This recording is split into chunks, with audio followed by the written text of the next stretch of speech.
Alamin naman natin ang sitwasyon sa Pantalan sa Maynila. Si Vel Custodio ng PTV sa Balitang Pambansa Live. Vel. Alan, nagsisibalikan na ang mga pasahero na umuwing probinsya sa simula ngayong araw. Inaasang dadagsa pa ang mga pasahero sa Pantalan simula bukas.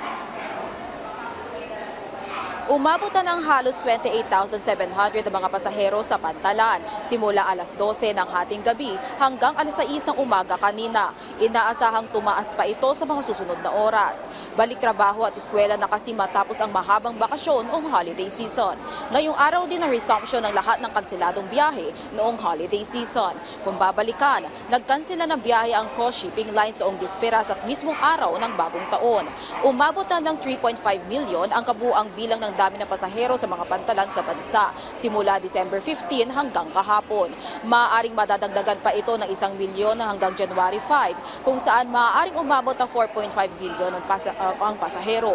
Mas mataas ito kung ikukumpara noong nakaraang taon na may 4.3 million passenger forecast. Inaasahang marireach ang nasabing tala at peak ng pasahero bukas o sa Sabado.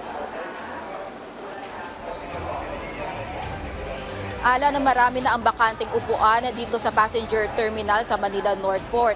Inaasahan kasi na mas marami na ang dadating na pasahero sa arrival area. Maya-maya lamang ay dadaong na ang mga barko na galing probinsya. Mula sa People's Television Network, Vel Custodio, Balitang Pambansa. Maraming salamat,